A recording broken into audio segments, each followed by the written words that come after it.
नमस्कार। आपकी बात में एक बार फिर से आपसे रूबरू हूँ, मैं हूँ विनोद वर्मा।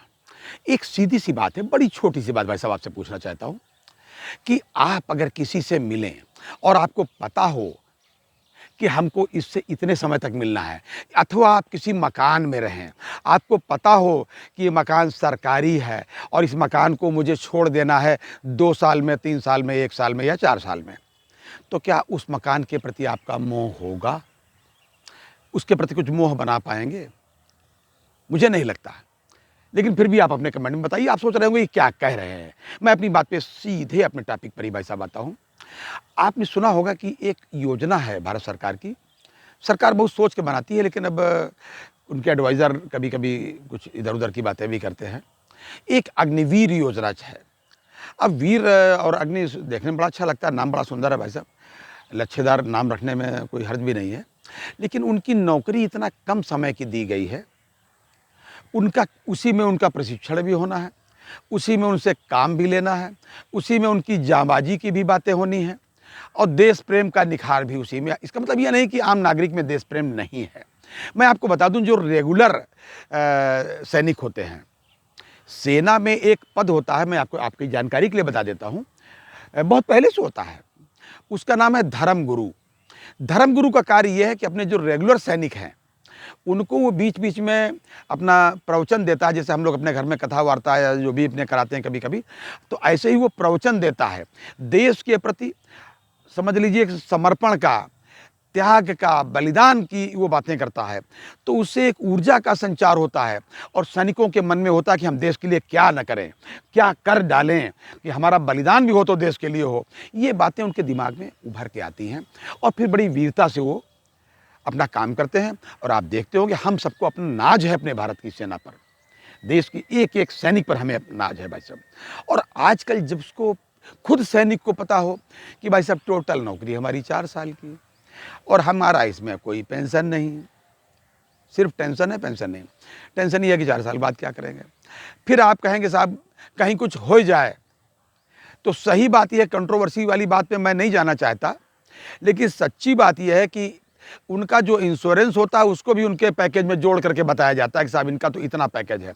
उनका वेतन बहुत कम है, पर्याप्त नहीं है। और वेतन की बात नहीं है, लोग भारत के सैनिक वेतन के लिए नहीं जाते वहाँ, देश सेवा के लिए जाते हैं। लेकिन जब उनको मौका ही नहीं दोगे और पहले से ही बल्कि बता दोगे कि भाई आपको तो इतने दिन बाद आना है, तो ये समर्पण की भावना उनके अंदर कहाँ से आएगी? क्या इससे हमारी सेना कमज़ोर नहीं हो सकती है क्या आगे चल कर के? अगर ऐसा ही रहेगा, लोग जाएँगे, आएँगे, सेना को अनुभवी लोग कैसे मिलेंगे भाई? भाई अनुभव जब तक वो थोड़ा पा पाएँगे तब तक वो रिटायर हो जाएँगे। और उनके अंदर कौन-सी ऐसी भावना इतनी जल्दी आप डेवलप कर देंगे, कौन-सा एक्सपर्टाइज़ डेवलप कर देंगे भाई साहब, हैं? कि आप 4 साल में, अच्छा क्यों? 5 साल नेता के लिए होता है? राज्यसभा और या विधान परिषद के लिए हो तो 6 साल हुआ। अरे भाई, आप रेगुलर सैनिक क्यों नहीं भर्ती करते? अब आप उसका एग्ज़ाम्पल देते हैं, अरे साहब ये हमारे हिंदुस्तान में थोड़ा है, ये तो फलाना कंट्री में भी है, ढिमा के कंट्री में उसकी हालत जाके देखिए। वो तो किराए की सेना भी रखते हैं भाई साहब। किराए के सैनिक जो है, जो किराए के जो बॉडीगार्ड होते हैं भाई साहब, वो कितनी सुरक्षा अपने मालिक की कर पाते हैं, ये आप हमसे अच्छा जानते होंगे।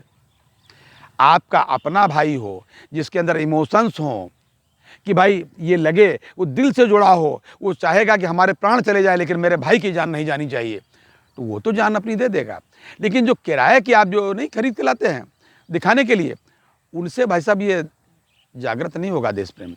मेरा अपना सुझाव ये है कि आप इस पर अपने भाई साहब टिप्पणी दें। आप लोग प्लीज़ अपने-अपने कमेंट ज़रूर दें। और इसमें देश भावना का मामला है सीधे, कोई राजनीतिक पार्टी का मामला नहीं कि मोदी सरकार लाई कि कांग्रेस सरकार लाई, हमें सरकारों से कोई मतलब हमको आपको नहीं। क्योंकि जनता के प्रति मैं सीधी बात जान लूँ, कोई नृप होए हमें का हानि। हम लोग जनता हैं, प्रजा ही रहेंगे। लेकिन हम ये ज़रूर चाहते हैं कि हम जिस देश में पैदा हुए, तो फिर उस देश की सुरक्षा पर हम कोई कंप्रोमाइज़ नहीं कर सकते, क्योंकि उन सैनिकों के लिए हम अपने टैक्स से पैसा देने के लिए तैयार हैं और देते ही हैं कि हम चाहते हैं कि आप उनको रेगुलर भर्ती करें और उनको पेंशन भी दें भाई साहब, शहीद का दर्जा भी दें। केवल लोकसभा की बातों में हमारा कोई मतलब नहीं कि फलाने ने ये कहा और ढिमाके ने ये कहा। जो ऐसा नहीं हो रहा है। आप अपनी राय अवश्य दें, क्या सेना में अग्निवीर की योजना कंटिन्यू रहनी चाहिए अथवा वहाँ स्थायी सैनिकों की भर्ती होनी चाहिए?